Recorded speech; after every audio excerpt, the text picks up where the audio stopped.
Hello folks, this is the Angry Photographer here. I wanted to go over some quick monopod techniques.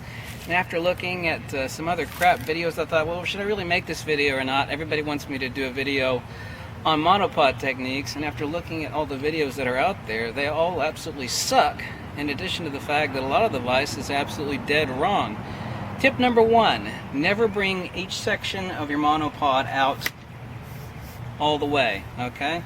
Bring it out 80-85% of the way, but don't lock it out to each section. Part number two, modified weaver stance or weaver stance. Left foot, whichever's your dominant foot, have it pointing at your subject basically. Other foot, first foot 12 o'clock, second foot 8 o'clock, 9 o'clock. Okay. Tip number two, I use this for packing my monopod on my back. Second thing that I've actually heard a lot of people recommend is down pressure on your camera. That's not true. I used to be a 5-spot champion in archery, and the less contact you have, the better. You'll actually notice master archers have extremely limited contact. The less contact you have with your bow, the less torque is involved. The same is true in photography. The notion of down pressure on your camera while shooting with a monopod is absolute BS. You want as little contact as possible. There is enough weight in the gravity of the camera and the monopod, even if it's a carbon fiber monopod, that you do not and should not apply down pressure on the monopod. See this strap? See the inner lining that's rubber? Watch what I do. I put a few twists in it. I take the base of the monopod, bring it to the center portion of my foot, adjust my second to last section, which would be the second to thickest section, to where I need it. I adjust my ball head to where I'm actually able, I know the setting that I've got, where I'm actually able to adjust it just like this, either down pressure in my right hand, my shutter hand, or up pressure with my two fingers. You notice I'm not holding the camera like this. More contact equals more shake. It's bullshit. I see everybody doing this. It is wrong. Okay? Now watch what I'm able to do. Okay? Track shot. Okay, my subject is up here.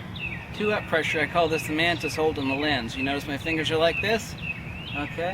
I'm able to apply down pressure with my right hand and up pressure with these two fingers only. Want as little contact as possible on the camera. There is enough stability from the weaver stance inside the foot and the down force of the gravity of the camera and the monopod that I do not need to be applying down pressure. That's bullshit. All that does is induce camera shake. Okay? Something else I notice nobody does mention, and that is the fact that if you're taking action shots, say you're on the pavement or you're taking bicycle shots, you're on the pavement, okay? What you want to do, instead of using the rubber foot of your monopod, is you want to extend the spike of your monopod on the pavement. Why? Because the rubber induces unnecessary friction for panning shots with your monopod. If I've got the rubber on the pavement, I can't do proper paving shots because I have the friction between the pavement and the foot of the monopod. So now all I have is that steel spike sticking out, so I'm actually able to take panning shots off the spike base of the monopod. Now you notice the weaver stance or modified weaver stance I have here, shooting position, okay?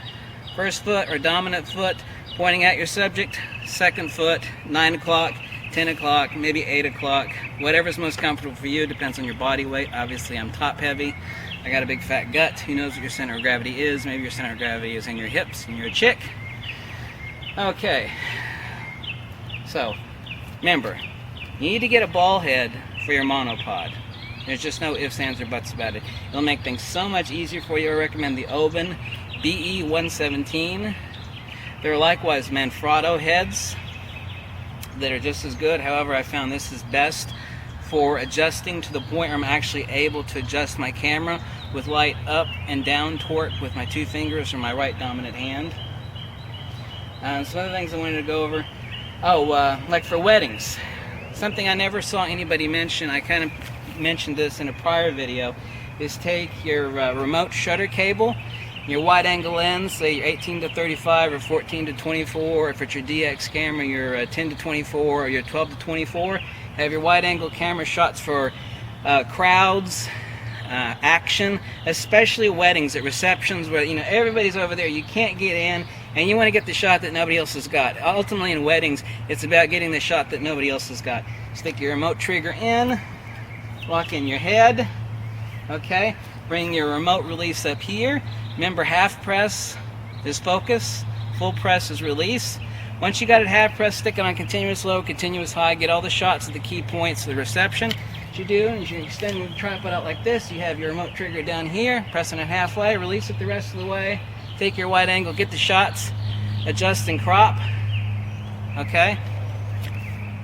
Neat trick in photography for weddings, especially in reception, is guided pack your remote trigger on, stick it on the end of your monopod, reception, the bride and the groom, the whole family surrounding there, the shot that nobody else has got, what you're going to get, which nobody else will have, is this number.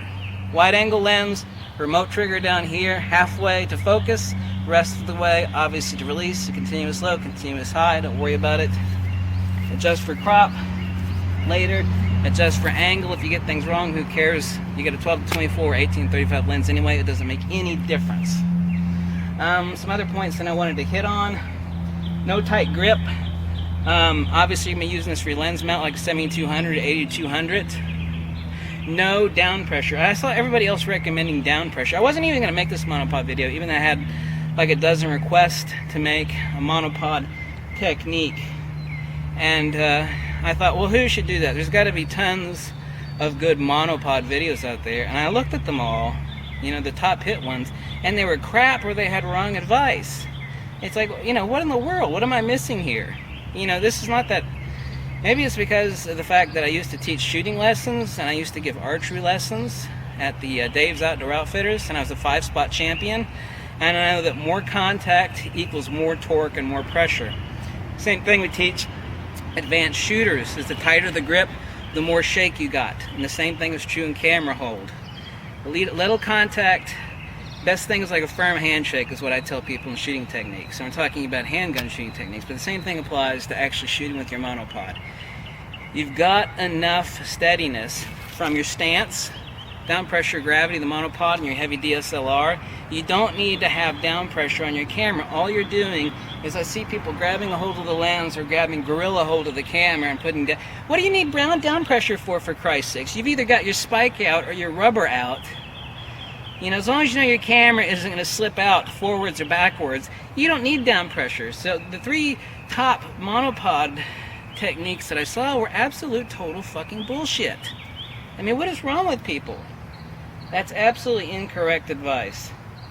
Main thing I want to hit on is that basically 70% of the time you think a tripod, you don't. You need a monopod, especially critters, birds, and animals. As soon as you set up your tripod, you know, the action has already passed. Okay? Something I saw nobody else mentioned is dual purpose. You see the rubber coating on the inside of this? I use this for packing on my back, but I also use it as a stabilization technique. Also, when it comes to monopods, I think I've got 5 or 6 monopods. Carbon fiber is best. Yes, it's more expensive. Why is it better? It's the same reason why my carbon fiber bicycle, which I don't ride anymore, obviously because I'm fat now, is better shock. It absorbs shock far, far better than any metal does, and especially aluminum, which is what the metal monopods are made out of. But you see what I'm doing here? Yes? 3 or 4 twists. Now, I've got my weaver stance here. I'm going to adjust my monopod for where I think the action is. Secondly, I'm going to adjust my ball head friction knob to... Okay, let's adjust it a little tighter. Yeah, it's about 4.5 here on mine. So I'm able to just apply a little bit of pressure. So if I'm taking action shots or critter shots, like, oh God, you know, I got to readjust my camera. I got to go down here and tighten it. No. You tighten your friction knob here on my Oben head, the BE117, so I'm able to do this number. So I'm able to not have to readjust. I can get all the freaking action. You see as I'm doing this number, up and down, applying very little. Okay, the creature's up there now, the bird's up there now. I just readjust. I have perfect stability. I don't have to touch any of the knobs down here. How complicated is that? You see what I'm doing here? I'm not touching any knobs down here. Friction knob. Smarter is better. I don't believe in hard work. I'm a lazy fuck. I believe in working smarter, not harder. Okay? Now watch what I'm doing. I got moving actions, say horses, cars, moving creature. There's some little three-legged squirrel going over there. I want to take a neat shot of it. It keeps moving, so... Okay, it's up there now. It's down there now. Okay. You see this? You see the stability that I've got? Everybody else is whining. I couldn't believe. I had to take a look at some of the other Monopod videos because I wasn't even going to make this video. And I thought, well, surely there's got to be some other good Monopod videos. And there aren't. I mean, what are these people doing? Are they smoking crack? Are they this stupid? I mean, these are videos with like 200-300. I don't care how many hits this video gets, but I mean, these are videos that have like 240-some thousand hits on it. So, want to go over some key points again because everybody says, you repeat yourself too much. Okay. Weaver stance. Inside the foot. Remember that. Spike out for pavement because if the rubber is out on the pavement, I'm not able to do panning shot because the rubber is gripping the pavement. Wedding shot tip. Lock in your ball head. Stick in your remote shutter release. Boom, boom, boom, boom, boom, boom. Stick on the wide angle lens. You get the shots no one else has got. Everybody at a fucking wedding's got a little point machine. It's like, well, so-and-so got that shot too. Okay, well, they won't have this shot. Get a bunch of those shots. Flash attached. Also, you can use that for special flash shots, as I showed you in a prior video.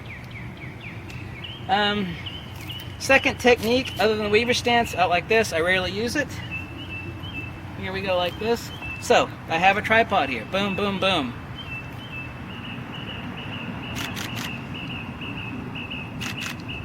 You see this? Little contact as possible on the camera. Don't grip your camera. It's like, I'm going to apply a bunch of down pressure on my camera and I'm going to make it really steady. No, that makes things worse. I learned that as a champion of five-shot shooting in archery, and also as an instructor on teaching people shooting lessons. Let me see.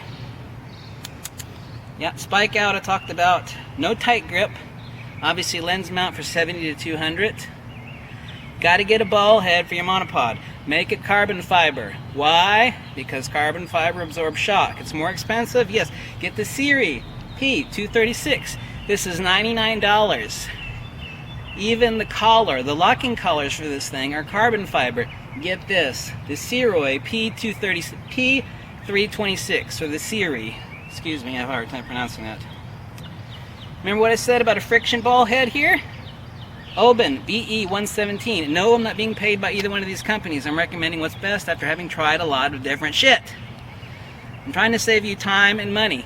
That's my ultimate goal. So, I might do a section 2 on this. But thanks for watching, and it's the crazy fucker. Oh, I'm not supposed to cuss. I'm sorry about that. It's the crazy effing angry photographer, and the mosquitoes are biting the shit out of me. So, catch you next video. Bye.